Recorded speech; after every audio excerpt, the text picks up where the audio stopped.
Is there any video of Brad Garlinghouse saying that we did work with the DTCC or that the DTCC is using Ripple or XRPL? You guys just heard Yuval say. On chain.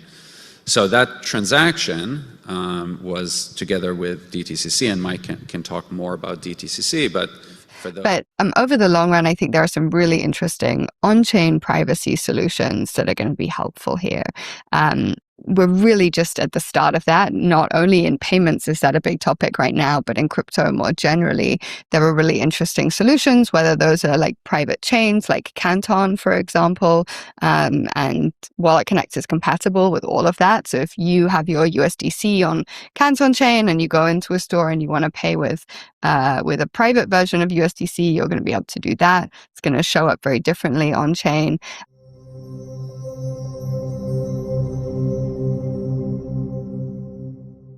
Alrighty, everybody, what is going on? Welcome back to another CYPRX video breakdown. In today's video, we're going to continue to dive down the rabbit hole and pick off where we left off on a previous video breakdown prior to this one, going over some recently developed Canton fundamental developments and showing you guys some bits and pieces of video clips and panel discussions that involve Canton's leadership and some other industry-leading experts in this digital asset ecosystem. So if you enjoy deep dives like this, do me a favor, smash that thumbs up button and subscribe. Right off the bat, none of this is financial advice. I'm not telling you guys to go out there and buy Canton coin. I'm just simply doing research and showing you guys what is readily available to everybody's fingertips to do in terms of research, so you choose to dive in. With that being said, this video clip here was brought to my attention via some of the CYPRX researchers on the Tokenized podcast. So shout out to the researchers for sharing this one in the chat. I was doing my workout and got to about 30 minutes into this podcast and heard this lady, she is Jess Hallgrave, the CEO of Wallet Connect, go on to mention the privacy setting that Canton enables. So I thought that that was fitting to just open up today's call with in regards to what we're going to dive into. Now, if you have not gone and watched this live call that we had last Friday going over how Canton Network is the common blockchain that Larry Fink was discussing and talking about at the World Economic Forum, make sure that you guys go back and check that out. This is a precursor to today's video breakdown where we read the documents of the RSN proof of concept that involved the likes of the DTCC, Swift, Wells Fargo, BNY, Citi, all these major financial institutions, what they did, what they built, how they built the common tokenization platform. We'll get into a little bit of that today. But nonetheless, it was a very detailistic overview on proving how what Larry Fink said at the World Economic Forum at Davos was indeed him talking about Canton Network. Here is what he discussed at the World Economic Forum, where he mentioned the common blockchain. I think we need to move very rapidly to doing that. We would be reducing fees. We would do more democratization by reducing more fees if we had all investments on a tokenized platform that you could move from a tokenized money market fund to equities and bonds and back and forth. We have one common blockchain. We will, we can reduce corruption. So. All right, so that was Larry Fink at the World Economic Forum, and he was going on to discuss and talk about that everything is moving on to a common blockchain. And then just a few days ago, we had this gentleman here. His name is Soto Sanchez from Broadridge. January 15th, 2026, this video only has 162 views. And in this particular interview, he goes on to talk about how Broadridge's distributed ledger technology platform particularly runs on Canton Network. And he specifically mentions how their goal with this distributed ledger technology repo platform that Broadridge has built is to bring everybody over to this common blockchain, this common technology. Take a second here and listen to Soto Sanchez say that specifically. That sort of help to sort of redefine existing workflows, but for a digital asset future, right? So what's the workflow for a wealth manager or an asset manager or a broker dealer, right, on the digital asset side, right? Because the workflows are going to change. It's very different. And so like, how do you support those workflows? I think that's extremely important as well. And then sort of another aspect that we're very much focused on is this interoperability aspect that I mentioned beforehand as well, right? So we're members of the Canton Network, which is a public permission network. And so our distributed ledger repo solution runs on the Canton Network. And so we do believe that interoperability, especially something like Canton, which is sort of purpose-built for financial services, right, to deliver the security, the privacy sort of that we all require, is the kind of solution that we're going to start to see sort of across the marketplace to just facilitate that, get folks on that common network, across the marketplace to just facilitate that, get folks on that common network. So you just heard Soto Sanchez talk about how their distributed ledger technology platform runs on Canton network. He mentioned their goal is to bring everybody over to this common network, i.e. exactly what Larry Fink just mentioned, getting everybody over to this common blockchain. And if we come over here, you guys remember in that precursor to today's video breakdown in this live call that I did, we went over the Catalyst blockchain and Intellex EU blockchain manager platform and how the protocols that are supported by this are Canton, Stellar, Corda. And then we went into the press room fundamentals right here. And in here, we clicked open this where it says, we are excited about the conclusion from the Regulated Settlement Network or RSN proof of concept in which Intellect EU was proud to partner with Digital Asset as the development partner and infrastructure provider for our Catalyst blockchain manager. And we went into detail into this document here. And in this document, it specifically talks about this RSN proof of concept that took place in 2024. And you guys can see the industry leading experts that participated in this: Citi, JP Morgan, MasterCard, Swift, Visa, Wells Fargo, US Bank, BNY, Broadridge, DTCC, International Swaps and Derivatives Association, Tacit Group, the Federal Reserve Bank of New York, and then the underlying technology provider was solely Digital Asset, right? Just Digital Asset, no other technology provider. Coming back up here and reading just thoroughly through some of the highlights from the previous video that we made, it says right here, the hypothesis of the RSN is the combining beneficial capabilities of a shared ledger technology with the positive attributes of the existing regulated financial services industry that could lead to the creation of a common industry settlement solution that serves the evolving demands of the financial services industry. And then even down here, where Broadridge is mentioned, you guys heard Soto Sanchez just mention that Broadridge's distributed ledger technology platform runs on Canton. They even tested that as well in this proof of concept. It says it right here. The use cases engaged as the RSN, it says right here, RSN, the use cases engaged with Broadridge's distributed ledger repo platform to test how the RSN or two RSN members that are also Broadridge DLR members use DLR to initiate a 3-hour intraday repo to better optimize its tokenization collateral on RSN and be able to provide intraday funding to settle same-day trade obligations. So Canton is all in the works in all of this, and I'm just kind of setting a precursor for today's video breakdown as to why I asked this question.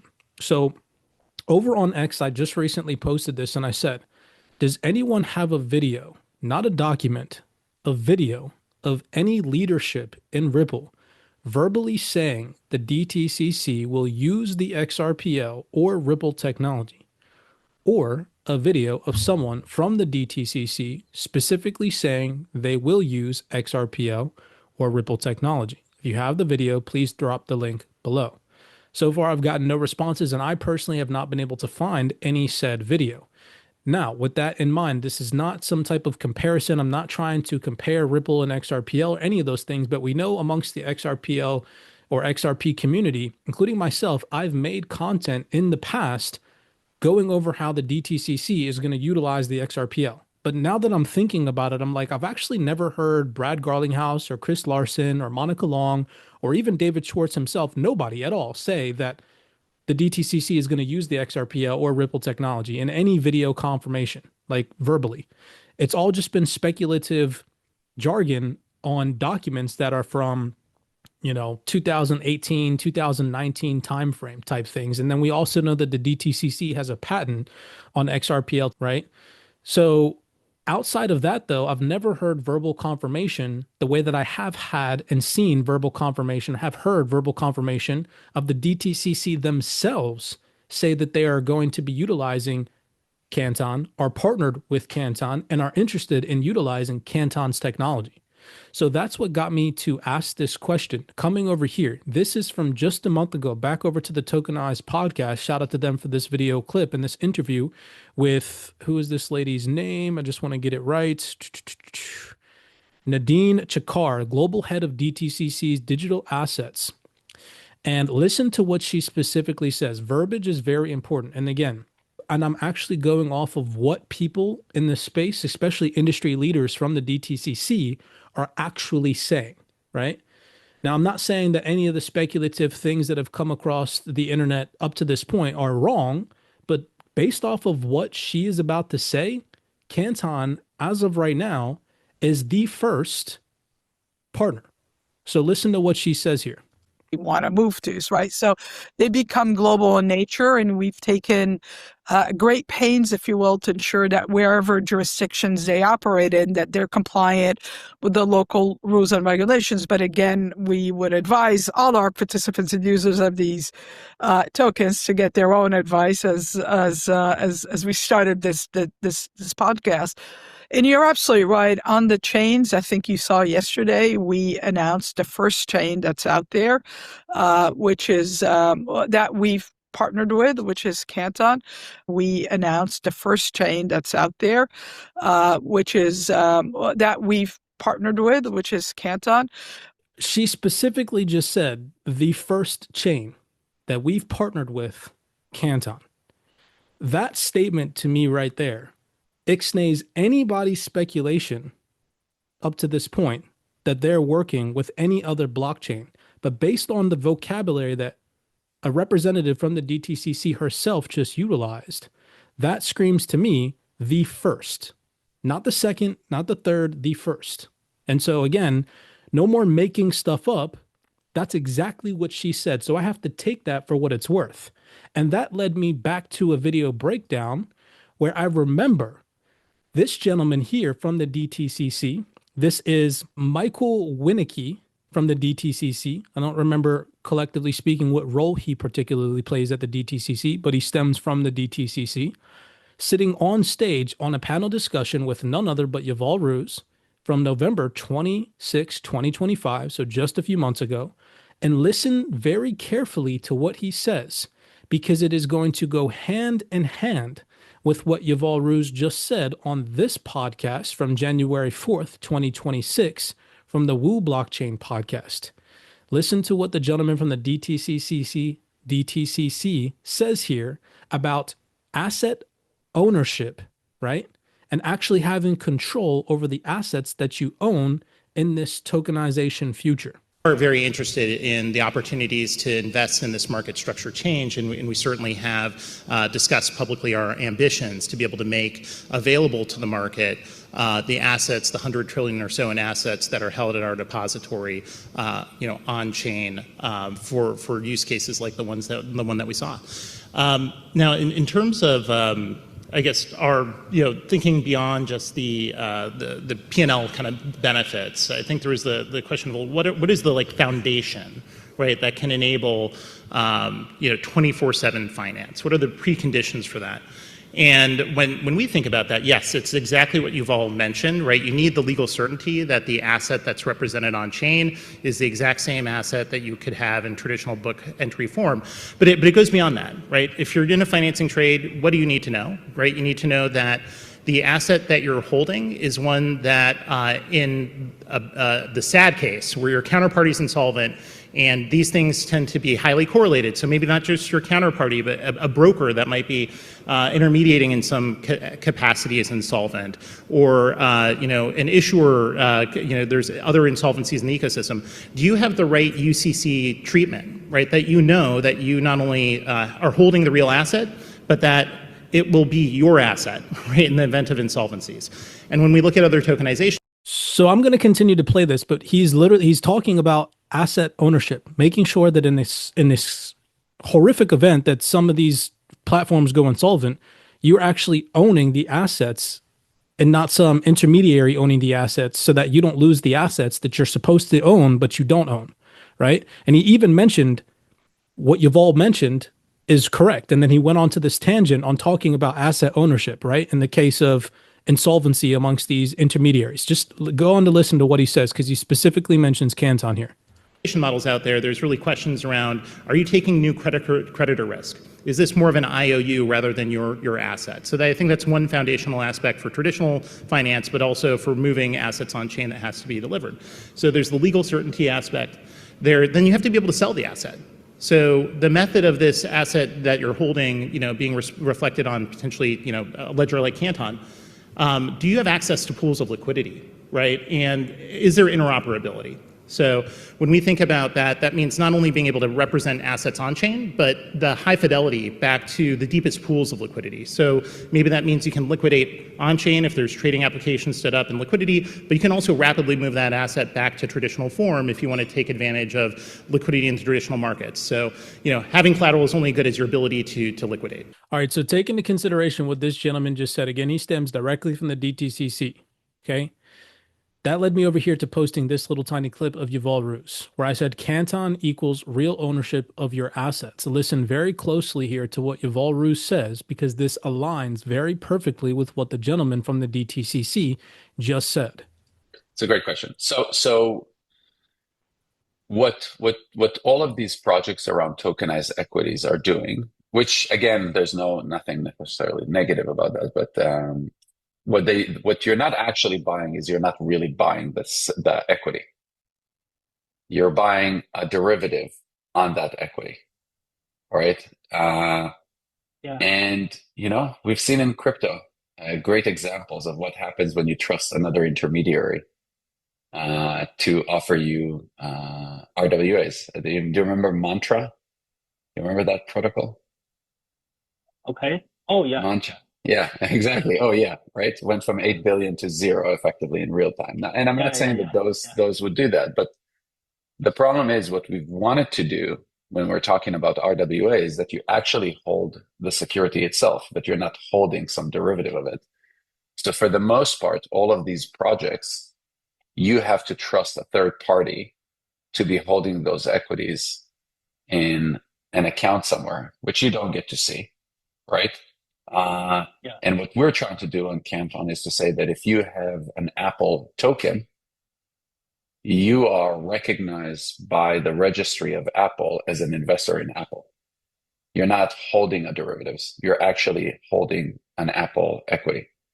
When you hold a US Treasury on Canton, you actually hold a US Treasury. And that's really the difference. And on top of that, you also get privacy. So Yuval there goes on to particularly mention asset ownership. And if we go back to this video breakdown, remember before I played the video clip starting at about 5 minutes and 40 seconds, the gentleman specifically leaned over and mentioned, what Yuval's talking about. Think about that. Yes, it's exactly what Yuval mentioned, right? Well, what was Yuval talking about before he went on his tangent talking about same thing, asset ownership and IOUs, right? And do you really own the underlying assets? If we go back to about 1 minute and 30 seconds, this is where Yuval Rus is talking about, and he's specifically talking about what Canton is here to do. Observing capabilities. It happened this year, maybe on the last Jewish calendar year, but it was actually just 4 months ago.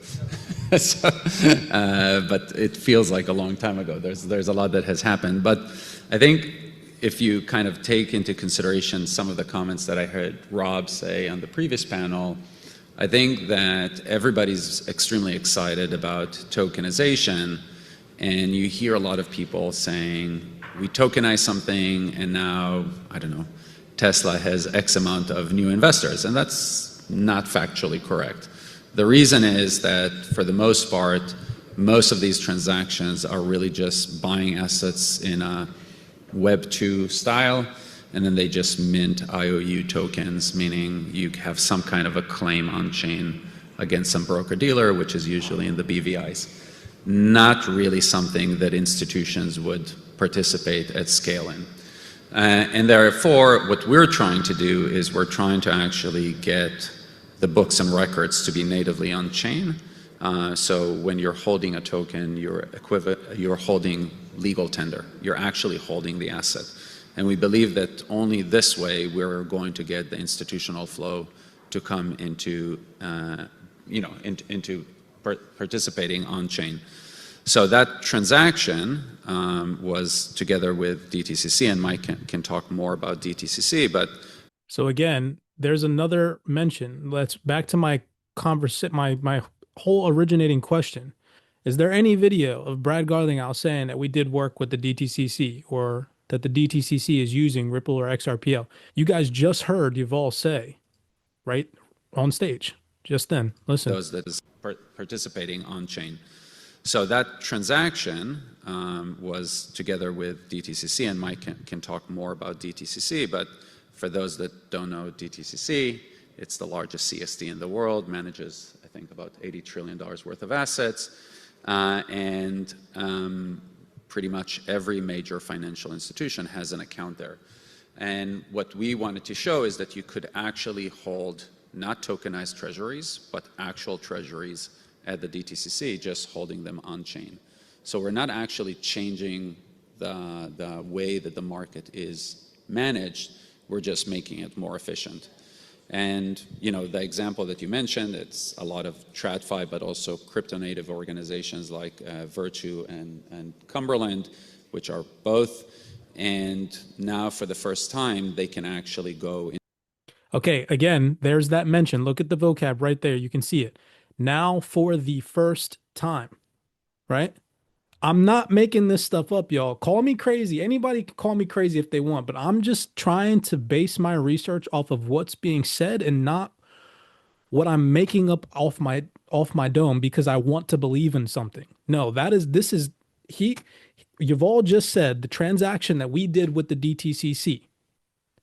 I had never heard Brad Garlinghouse or frickin' David Schwartz or, like I said, Chris Larson, or even we go over to Stellar. I'd never heard Stellar, Danielle Dixon talk about the transaction that we did with DTCC. None of that. Only Canton. And you see it right there. It says for the first time. What did Nadine say? She also said for the first time, right? So I'm just trying to put things together the way that I'm hearing them into a logical thought process to get you guys to see that everything that we might have seen up to this point might really be just that, speculation. Now for the first time, because it's so hard to grapple that everything that we have been led to believe up until this point has been exactly that, just speculation, it's hard to transition the mindset. I'm not going to be put in a position where I can't transition my mindset based off of what's being said. So I'm just here again to show you guys the research. Rather than to send it somewhere else. So I think that that's an important thing that we've done in Canton and have proven very successful. Specifically, when it comes to what's coming in the next year, I mean, listen, our mission is to bring Wall Street on chain. Right? It's not to tokenize Wall Street. It's to put Wall Street on chain. And I think that that's a very important distinction. We don't want just to tokenize. We don't want to introduce new intermediaries into the mix, but just be able to put Wall Street on chain. We're going to, focus on. Our goal is to bring Wall Street on chain. So that is all that I have for today's video breakdown. I'm just here showing you guys that the vocabulary is in the details. And instead of speculating on what I want to believe, I'm showing you guys what the people in this space, two different representatives from the DTCC, not just one, two different representatives from the DTCC are actually saying, alongside Digital Assets Yuval Ruse, mentioning the transaction that they facilitated with the DTCC. And actually getting that verbal confirmation so that way people can't be like, oh, it never happened. No, he sat on stage and said that it did, while the DTCC, two different representatives said that it was for the first time, which to me screams that anybody saying that a transaction has happened on a blockchain with the DTCC prior to the one that has happened with Canton is speculative nonsense. Again, logical sense versus speculative nonsense. I'm just putting two and two together. So hopefully you guys enjoyed that particular video breakdown. Again, I'm not trying to know that this probably even seems, now that I think about it, I'm super like, oh, Ripple. No, I'm not trying to attack Ripple or say that they're not doing something or whatever. I'm just trying to make sense of it all by doing research and not just basing my own opinion on what I'm hearing, and instead going off of what I'm actually listening to and hearing directly from these people that are in this ecosystem on the ground, putting in the work with these institutions, what's being said, what's actually being done.